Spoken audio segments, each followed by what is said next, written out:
Morning. Another week has passed, and thank goodness there's some good news to report.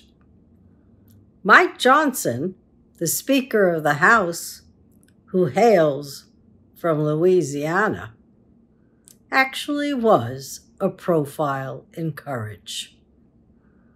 I thought that the Republicans would really run out the clock and not give the aid packages that were pledged to the Ukraine, to Israel, or Taiwan. Thank goodness the House finally passed that bill, which gives me hope. Gives me hope that the extremists are not in control under Mike Johnson. And that's a real win. For Ukraine, they're getting ammunition as we speak. The bill's been signed off by Biden, and the money is flowing, and the ammunition is flowing. There's no excuse to say we still gotta make the stuff. After all, they've been delaying 5 months. The missiles, the planes should all be on the way to Ukraine. And I understand from the Economist and the Financial Times that the Russians are not really all that great in making headway into the Ukrainian countryside. With all their bombs and all their missiles and all their destruction, they're really at a stalemate. So it'll be good to see the Ukrainians make headway and then get to the negotiating table. Speaking of negotiating tables, 18 countries are now pressuring Hamas to release the hostages. I don't think that we should take less than all of them. If we take all of them, then we can see what would the day after look like. To me, that's the right way to go. No more pawns.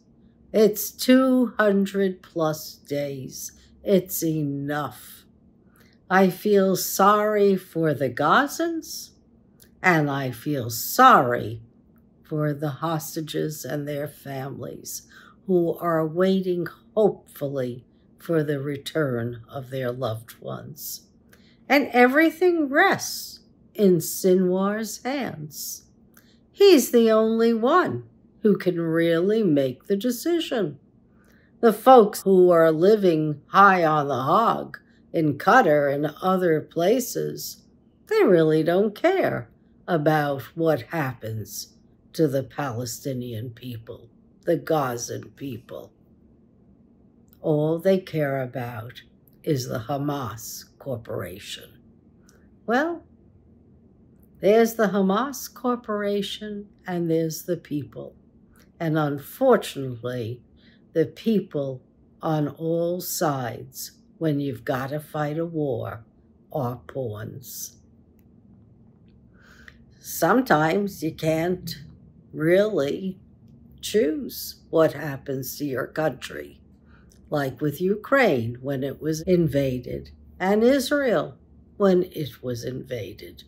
You gotta fight because you have to protect your homeland and your people. You don't have a choice. Somebody wants your destruction, absolutely. You have to have a dedicated military to fight. And I wonder, in our own country, if we have enough people here to serve in the military when we are being stretched thin on many fronts. Thank God we're not fighting, but we are setting up the aid ports in Gaza as we speak. So that's taking manpower. How it's going to be distributed? I don't know yet, but I'm sure it'll get distributed. So, we'll have to wait and see what happens with both Ukraine and Israel. And thankfully, Mike Johnson, the Speaker of the House, did the right thing. I'm happy. And what else do I hear about? States' rights versus small government. Well, I think you can have states' rights if they're not venal, and you can have government, because government needs to set the rules for the rest of the country. Sure, Arizona realized they went a little too far on banning abortions totally. They're now trying to repeal it. Arkansas is trying to codify the right of women to have an abortion or to have women's health, women's reproductive health. That's a plus. You wouldn't expect it? It's happening. Texas, on the other hand, I don't know. They've got some things that they stand for, but so much that they don't. They don't stand for water breaks for employees. They don't stand for cooling breaks either. They've X'd out all of the voting information that would make it easier for people to know where their polling places are and how they can vote and where they can register. What were they thinking? And if that's states' rights, well, that's not states' rights at its best.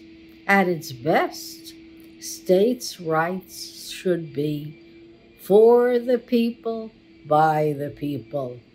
All the people in every state should have the ability to put issues on the ballot that concerns them every November when there's an election. Whether it's against gerrymandering, whether it's against no excuse absentee ballots, it should be a citizen's right, and it should be part of the citizen's constitution in that state. That if you don't like what the legislature does, you can overrule it by a citizen group with enough signatures and get those issues on the ballot. That's democracy. That's what we're missing in this country. True democracy. Unfortunately, we've got oligarchs here. We don't think of them as oligarchs, but out of 3,000 billionaires, 1,000 reside in the United States. And they're not, most of them, giving back. I only think about 40 signed Buffett's giving pledge. The rest of them, they're just hoarding their money and spending it and accumulating.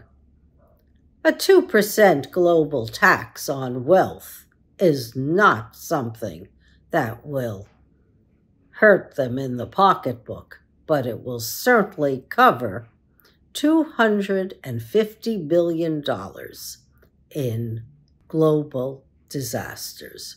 That's what the bill was last year. So there's a lot to be done on the federal level. The FTC has just said that the non-compete agreements that employees sign are invalid. No more non-competes. You better believe the corporations are unhappy. But you know what? I don't really care when corporations are unhappy. They're not me and you, and they don't bleed. So there's a lot going on, folks, and the pace of change, I hope, will continue in a positive way. Thank you.